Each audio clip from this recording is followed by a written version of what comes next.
We've been able to do deals with Netflix, Hulu, Apple.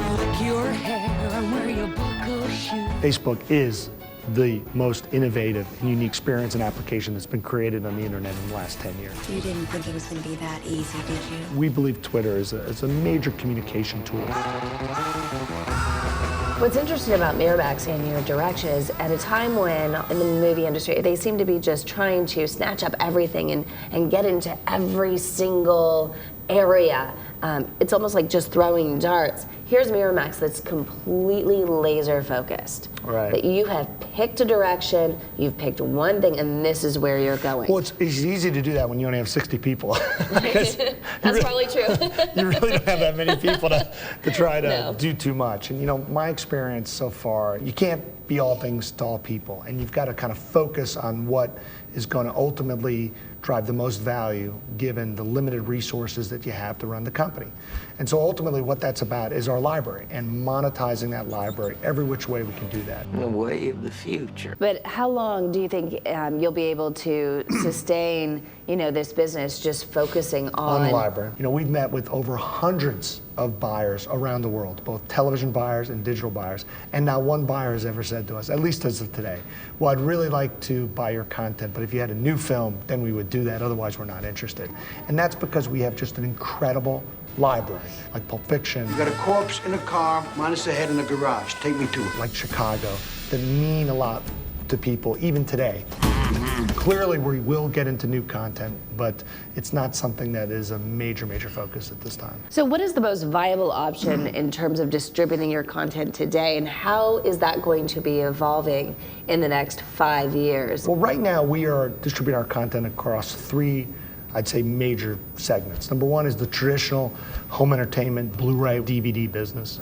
Not growing at the same level. We don't believe it's going to go away. But if you go to a Walmart or Target or Best Buy, there's still a lot of DVDs being sold, Blu-rays being sold. The second area is licensing our programming to television stations, cable networks primarily.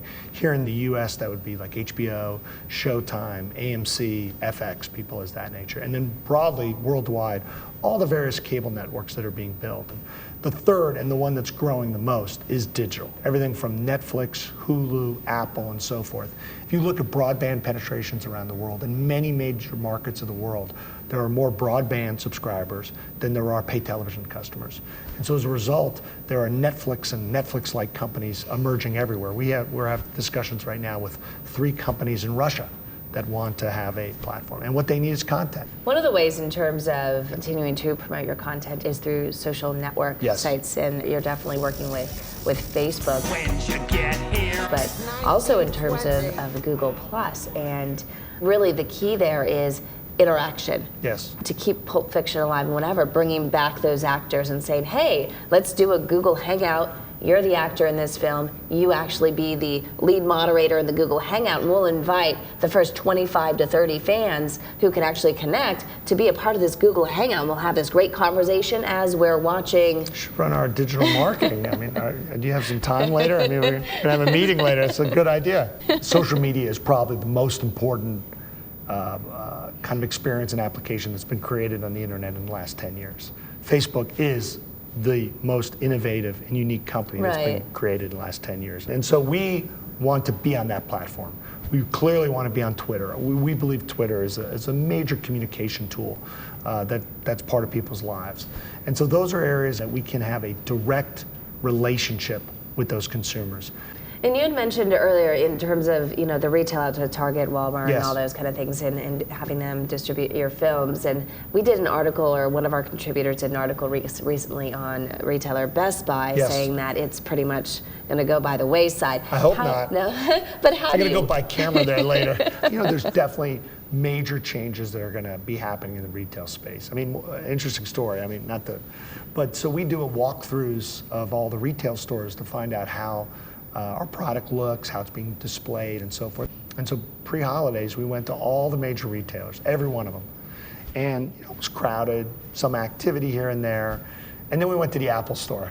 And it was first of all, we couldn't even get in the Apple store. But one of the reasons it was so crowded is it's 3,000 square feet or whatever, 4,000 square feet versus these massive footprints.